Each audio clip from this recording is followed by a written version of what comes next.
su estrategia, usted las cumple y usted se espera a que se le dé su pronóstico. Eso son las finanzas. No pueden haber finanzas corporativas sanas y eficientes si no hay finanzas personales sanas y eficientes. Las finanzas son conductuales. Es qué hago yo con mi dinero, qué hago yo para multiplicar mi dinero, qué hago yo cuando me toca gastar mi dinero. Es que el portugués sí es pichirre, ¿vale? Ese portugués ahí está en la panadería, míralo, ahí está el tipo y tiene 40 años de cajero. Tiene el mismo piazo de carro, esa es la mentalidad del venezolano, ¿se acuerdan? No, entonces el Porto, no, mira, yo pasé al lado del Porto y tiene la misma camisa y el Porto hoy día, después de una crisis, si supo incrementar su patrimonio y sobre todo si compró dólares, el Porto soportó la crisis. Y el venezolano de moda, el Chevrolet, el de la Toyota, todo el mundo pasó por eso. O sea, no es flagelarnos, no es castigarnos, pero es que de eso tenemos que aprender, porque nos cambió la vida y sobre todo nosotros los inmigrantes nos cambió. Ahora somos los portugueses y debemos comportarnos Correcto, como portugueses. correcto. De hecho, el venezolano de acá, a mí me sorprende mucho dos venezolanos. Vladimir, el venezolano que yo dejé allá muy preparado, pero con una crisis terrible, queriendo invertir, aprendiendo, estudiando y sin capacidad de poder adquirir créditos, por ejemplo, sin poder salir adelante porque la crisis es muy dura. Pero el venezolano de acá lo aprendió y está en ese esfuerzo y me he dado cuenta admirablemente cómo está comenzando a hacer negocio, cómo ha aprendido de esa escuela para abrirse paso en el país más importante del mundo. Nosotros tenemos que aprovechar de que estamos aquí en la nación más poderosa del mundo. Si no tenemos, o sea, los recursos están allí, lo que tenemos es que hacer como un ajuste del sistema de creencias, prepararnos bien y aprovecharse de eso. El tiempo se nos va. No se puede alcanzar nada en la vida si no tenemos objetivos. ¿Qué son para ustedes los objetivos? ¿Qué es más? Meta. Tan. Janet. Meta que tú quieres alcanzar un proyecto. Proyecto, lo que tú quieras. plasmas y que te preparas para alcanzarlo. Correcto, correcto. Carlos, ¿qué son los objetivos? Un plan, muy bien. ¿Sí? Es un plan. Tomás. Una estrategia. Oye, importantísimo. Ustedes mismos acaban de decirlo, fíjense. Son metas, resultados, la conclusión de lo que tú esperas alcanzar, tras llevar a cabo un proceso planificado. Los objetivos deben ir acompañados de estrategias y de tácticas. Mi objetivo es ese. Mi objetivo es aquella copa que yo vi al principio de la presentación, una copa, y yo estoy aquí, y mi copa es libertad financiera, $1 millón, la casa en Legnona, lo que sea. Ese es mi objetivo. Ahora, ¿cómo hago yo para avanzar de aquí hasta allá? Tengo que fijar una estrategia y las tácticas para ejecutarlo. En gerencia estratégica nosotros aprendimos y enseñamos mucho eso. Tú puedes tener los objetivos claros, pero si no tienes un plan estratégico y unas tácticas que te digan por dónde meterte y cómo replantear la estrategia, no vas a alcanzar nunca eso. La copa. Nunca vas a llegar a la copa. ¿Ustedes creen que Argentina con Messi llegó a la copa?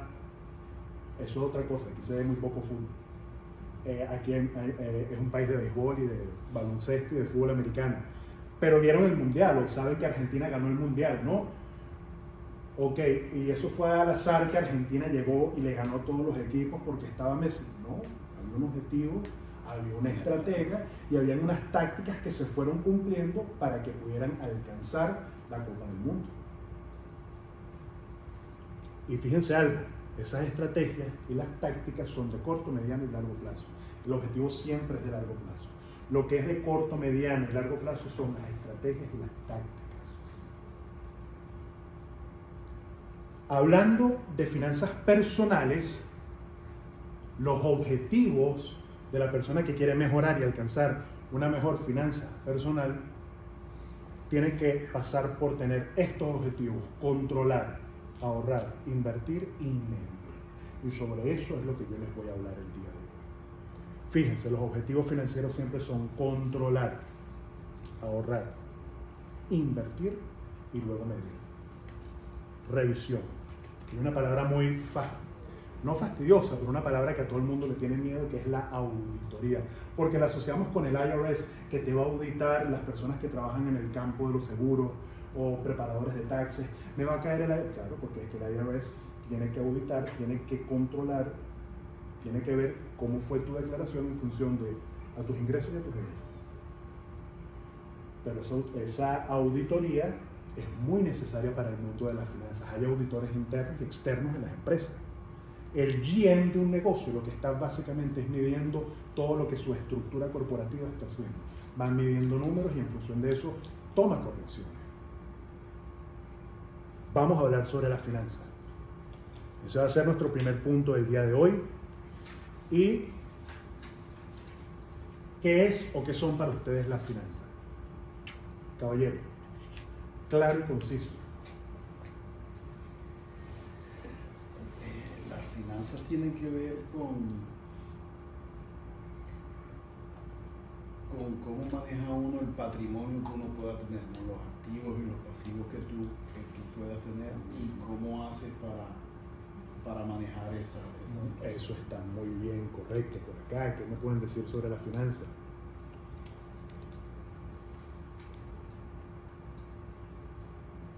Vlad, Vero, ¿alguien iba a decir el Janet? Yo creo que las actividades que tú realizas a diario, bien sea tu inversión y tu trabajo, que tienen una relación directa con el dinero.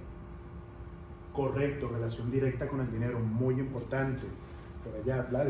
¿Cómo administras tu ingreso y tus egresos? Bueno, administración, inversión, patrimonio.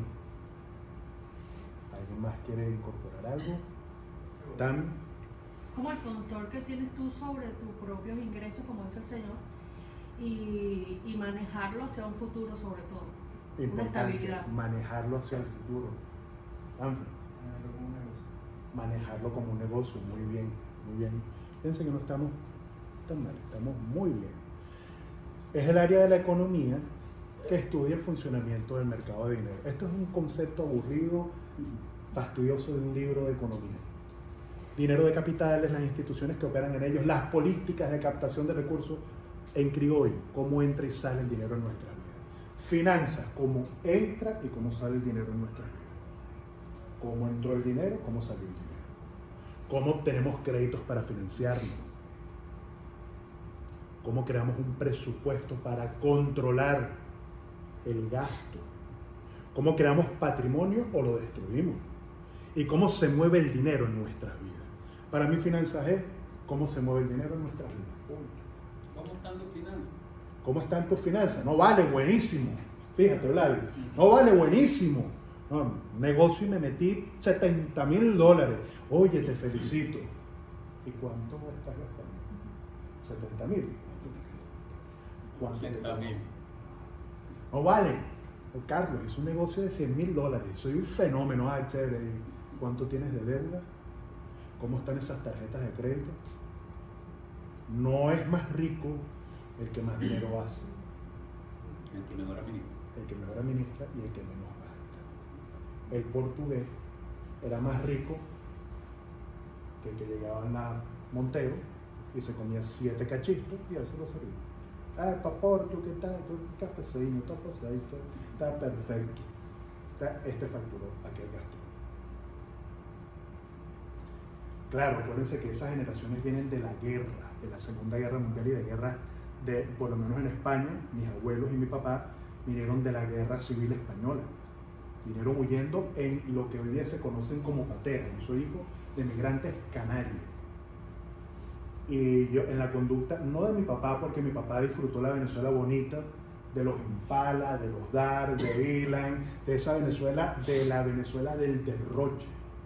Pero mis abuelos sí tenían una conducta de que siempre la necesidad, la carencia, o sea, eso era algo marcado en ellos, gastar, ¿cómo vas a gastarte en eso y tal? Y llegaron bajándose, mi abuelo llegó bajándose de un velero a echarle pico y pala a la carretera de La Guaira, en Venezuela, donde llegaba, los que no son de Venezuela, el puerto donde atracaban los barcos y bueno, y conducía hacia Caracas, que era la capital. Y con el esfuerzo de vivir en un país con una economía sana, con una moneda que vale, que eso es muy importante, porque si tú tienes muy buena educación financiera y le echas pichón y eres organizado, pero vives en una economía que es terrible, no te va a acompañar la economía, a menos de que hagas negocios en donde tus ganancias se dupliquen y pasen por encima de la tasa de inflación, por decirles algo, que eso es para sectores muy reducidos. Aquí podemos hablar mal del gobierno, no, mentira. No politizamos las clases, pero podemos hablar porque esto es un equipo de amigos, ¿no? La importancia de la finanza. Ayudan a controlar el ingreso y el gasto, ustedes lo dijeron, tanto a los gobiernos, las empresas, como a cada uno de nosotros. Tener un buen control de las finanzas nos permite gestionar mejor nuestros recursos. Recuerden que el primer recurso es el tiempo, la vida y la salud, para podernos orientar eficientemente en el tiempo de vida que nos queda. El control financiero está basado, fíjense, Vladimir dijo algo muy importante, administración financiera. Las finanzas hay que picarlas, voy a pasar a esta lámina. Las finanzas hay que picarlas en dos estadios, hay que picarlas en dos secciones. Número uno, en las finanzas de corto plazo y las finanzas de largo plazo. Cuando hablamos de finanzas de corto plazo, hablamos de administración financiera. ¿Cómo yo administro el dinero en un periodo de tiempo menor a qué? Menor a un año. El corto plazo en las finanzas y la economía es un año. De un año en adelante hablamos de finanzas de largo plazo. Y cuando hablamos de finanzas de largo plazo, hablamos de métodos de inversión. Es allí, fíjense, las cosas que uno ve en las redes sociales. No, genera inversiones pasivas, métodos pasivos. Si no haces inversiones pasivas, no estás en nada. Inversión pasiva es largo plazo. Yo compro algo y tengo que dejar que al menos me dé un rendimiento de 1, un 2% al mes, un bono del Estado, que es una letra del Estado, la letra que emite la Reserva Federal. La Reserva Federal es el Banco Central de los Estados Unidos, que lo dirige un señor que se llama Jerome Powell. La Reserva Federal es un organismo autónomo, como deberían ser todos los bancos centrales del mundo, menos en Cuba y en Venezuela y en Corea del Norte. ¿Por qué? Porque la responsabilidad del Banco Central es la de crear las políticas monetarias. Y las políticas monetarias es ponerle precio al dinero y controlar algo que es el mal y la enfermedad de todas las naciones, la inflación. El enemigo silencioso, la inflación es como la tensión. Tú estás chévere tal y hasta el día que plácata, tuviste un colapso por la tensión alta, así es la inflación. Vamos gastando, nos ganamos siempre lo mismo, pero vamos gastando más. Nos ganamos hasta que llegues y dices, estoy quebrado. ¿Por qué tengo tan poco dinero? Porque la inflación te fue destruyendo tu patrimonio. Yo les recomiendo, hay un señor aquí, premio Nobel, judío norteamericano, ya él falleció, Milton Friedman, que él fue el gran crítico de la Reserva Federal, ha escrito muchísimos libros, y él llegó a ser asesor de todos los presidentes de los Estados Unidos.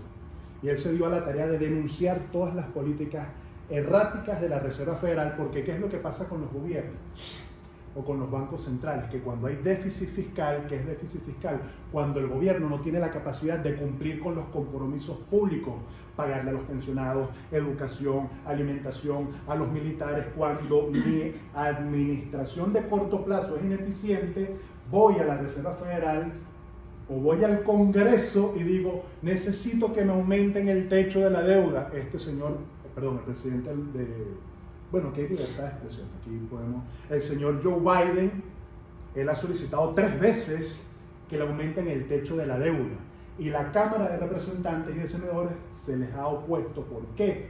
Porque eso significa que él está pidiendo a la Reserva Federal que imprima más dólares. ¿Qué pasa cuando un país imprime irresponsablemente billetes? Crea inflación, te endeudas, destruyes la economía. Por eso es que le han dado parados con las políticas de tilde más social que tiene el gobierno actual. Por eso es que le cuesta tanto crecer a la economía con las políticas actuales económicas. El Banco Central le ha dicho no, que pase por las cámaras, y en las cámaras le han dicho no, hemos impreso mucho dinero, no, eso no está respaldado. Ustedes saben que el dólar no lo respalda nada, ¿no? ¿Sabían eso? Lo militar. ¿Ah? Lo militar. Bueno, en estos días vi un video espectacular que decía el dólar no vale nada, dicen que el dólar no vale nada, y salen yendo para Israel los portaaviones, wow, y los, o sea, espectacular, es verdad. Te voy a echar un cuento rápido. La vida cambió en el año 1971. Antes, cuando finalizó la guerra, se celebraron unos acuerdos, que fueron los acuerdos de Bretton Woods. Los países en 1945 se reunieron en New Hampshire, aquí en los Estados Unidos, en Bretton Woods, en el hotel de Bretton Woods. Y se reunieron las delegaciones de los países aliados, aquellos que combatieron a Hitler y a los malos de la película, ¿no? E hicieron un conjunto de reuniones para organizar la economía mundial que había quedado destruida con la Segunda Guerra Mundial. Exactamente.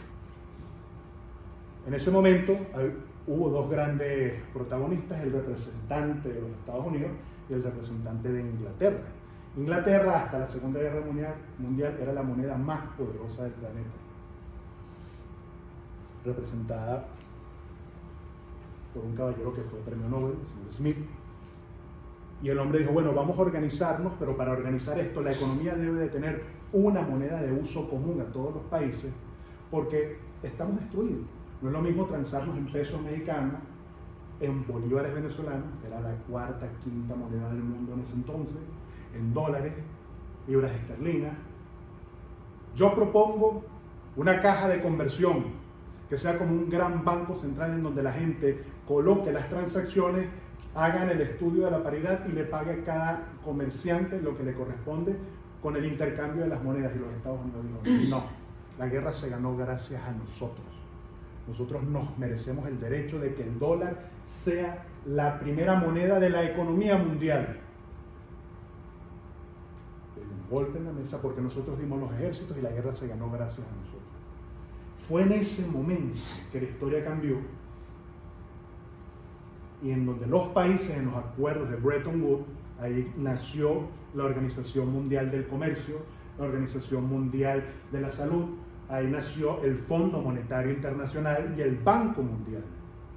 Pero fue por una maniobra, porque los americanos, si tienen algo, es que son estratégicos, muy, yo no sé si inteligentes, pero saben aprovechar las oportunidades. A partir de ese momento se adoptó el dólar como moneda de transabilidad mundial. Y el dólar estaba respaldado por el patrón oro. Cada 35 gramos de oro equivalía a $1. ¿Qué significaba eso? Que si yo tenía hasta antes del año 71, $1, yo podía ir a la Reserva Federal y decirle, toma, esto está respaldado por 35 gramos de oro, dame mis 35 gramos de oro. $35 equivaldría a un gramo de oro, disculpa, aquí tienes 35, dame mi gramo de oro, y yo lo convierto y tú estás en la obligación de convertírmelo, quédate con tu billete. Todas las monedas del mundo estaban respaldadas en el patrón oro, de manera de que si yo tenía que imprimir tantas cantidades de dinero, tenía que tener tantas cantidades en mis arcas, en el Banco Central, en la cuenta, ¿no?, de reservas internacionales, tanta cantidad de oro. Pues señores, les voy a echar un cuento. Vino la guerra de Vietnam y los Estados Unidos estaban entrampados con la guerra de Vietnam. El señor Richard Nixon le pidió una emisión de dólares a la Reserva Federal, le dijo, no tenemos la suficiente cantidad de oro para respaldar esa emisión. Y él salió en una cadena nacional y dijo, señoras y señores, está por ahí, lo pueden ver en las redes sociales. A partir de hoy, cambia el modelo de convertibilidad del dólar. Y a partir de ahora, el dólar equivale a los activos y al poder de la nación.